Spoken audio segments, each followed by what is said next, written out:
Hey FearLESS superstars, welcome to FearLESS Friday. My name is Natasha Ossoff and I'm a Grand Prix dressage rider from Australia, and this is my young stallion Ollie. And today we have a question from Michelle, and she had a fall cantering and is now terrified to canter. So normal Michelle. That is normal human behaviour. If you do something and get hurt, your brain then says, we shouldn't do that activity. That's how we learnt back in the old days. Kids would go up to the cave fire and go to touch it, and they would get slightly burnt.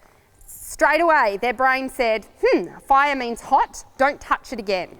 And it was a very useful system. The kids didn't have to go and get burnt and burnt and burnt and burnt and burnt and burn their hands off, so then they wouldn't have hands anymore, to learn that fire meant hot. We have a very useful part of our brain that says if something happens once, we can generalise that it will happen again and again and again, so therefore don't do it. So that's the science behind it, but we live in the 21st century and we're smart enough to know and have the logic to know, okay, this is not a fire situation. If I cantered and I fell off, that doesn't mean that every time I canter, I will fall off. But I bet ya that's what your brain is telling you.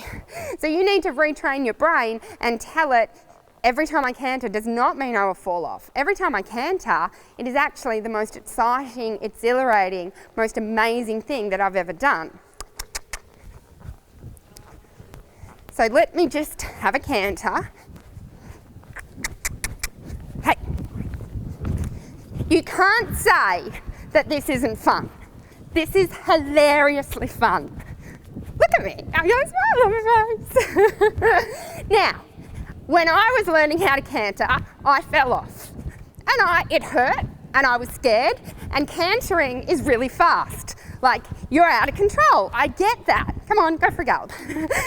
Cantering can feel scary, cantering can feel out of control, cantering can be, when you're learning, it's unseating because it's got this 3-beat and it kind of pushes you out of the saddle a little bit. If I'd given up that day, if I'd said, well, because I fell off, therefore I should never canter again. If I fell off, that means I'll always fall off. That means I'm no good at riding. That means cantering is scary. Or if I had assigned any of those meanings, I would not be here today, cantering, this amazing animal, having, seriously, the most blissful time of my life. Seriously, guys, I have the most fun. Look at this. How fun is this? So you need to reframe what cantering means to you. You need to realise just because you fell off once doesn't mean you'll always fall off. And unfortunately, there's a learning curve when you learn to do anything. If you learn to kickbox, you'll fall on your butt when you kick because you won't know how to do it. When you learn to walk, you fell on your ass a lot because you didn't know how to walk. You've never cantered before, you're going to fall because you don't know how to do it. You've got to get back up. I teach that to my children all the time. You've got to get back up. You've got to get back up. You've got to get back up. So that's my advice for you. Don't make it mean that you're always going to fall off.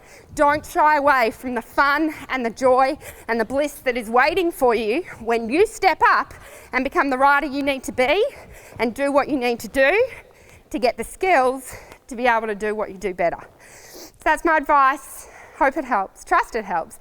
And remember, guys, if you need more help with FearLESS riding, I have a FearLESS Riding Success program, and anyone who joins in the month of April gets my free ebook, completely free, just as my gift to saying thank you to saying yes to you and for joining the program. So if you're interested, check it out. Have fun cantering, and I'll see you guys next Friday. Bye.